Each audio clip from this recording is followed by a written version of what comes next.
Hi, my name is Sara Miller and I'm the project director for the Education for the Children Foundation here in Guatemala. I wanted to take the opportunity to update all of you on our response to COVID-19 and how it has impacted our local communities and students' lives. The school has now been closed for 3 weeks and we will remain closed until at least the end of April. It's been a wild ride full of last-minute government mandates, increasingly stringent restrictions, and a big learning curve for everyone. But we are figuring out how to navigate this crisis, along with the rest of the world. As a result of government restrictions put in place to limit the spread of the virus, the vast majority of our families are now completely out of work, and have been for several weeks. Many of our families live hand to mouth, using what little they make each day to feed their families. In response, we leapt into action to combat this increased food insecurity by organizing additional food aid with your support.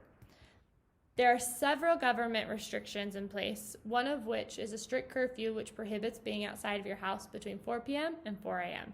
Everything closes by 2 so staff can get home. All of these measures are positive measures put in place to combat the virus, but as you can imagine, it made organizing nearly 400 food hampers on short notice very complex.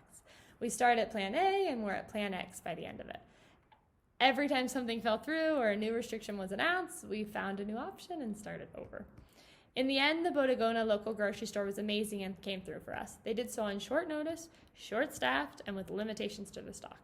We were worried restrictions would increase, making the food distribution even harder.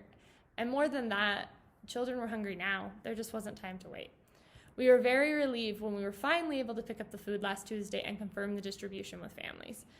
While we were waiting outside the store to start loading the food, a student's mom happened to walk by. She told us she was heading home having just been laid off from her job and that her husband had been laid off a couple weeks beforehand. It was heartbreaking to see this very positive and engaged mom standing on the street just so overwhelmed and sad. But at least we were able to give her the food hamper the very next day. And despite how hard the next few months will be, at least she'll be able to feed her kids and know that she has the support of a foundation behind her in Hocotenango and a whole world full of people behind them who made the aid possible. Over 30 people, from staff to family members of staff to former employees and scholarship students, turned up starting at 5 a.m. to bag all of the food, which included local staples like beans, rice, oatmeal, and pasta. It took us about 6 hours to bag. 315 families made it to the school that day. They walked, hitched a ride with a friend, tracked down a tuk-tuk, whatever it took to make it to the school on time to pick up the food they needed.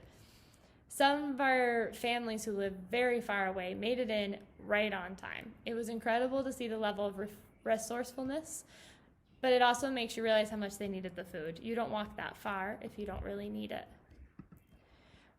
Our chef Eric drove early in the morning to deliver hampers to families who live in another department from where the school is located. He was stopped, but they let him through because he was transporting humanitarian aid. We are now up to 374 families and will find a way to contact the missing few this week.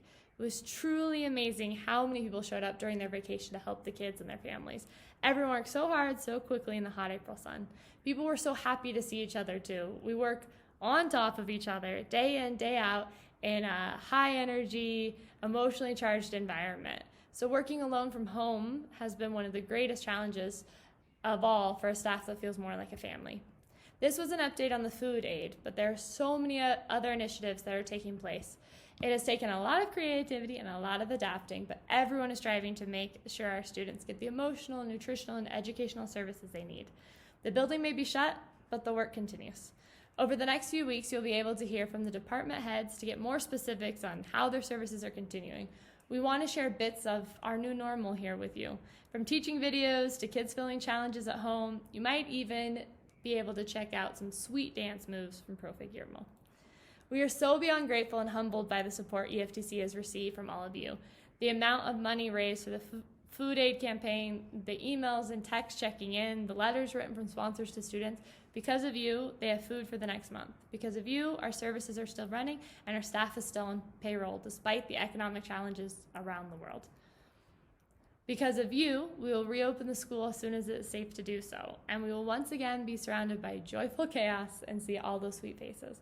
I cannot thank you enough for continuing to help us through this.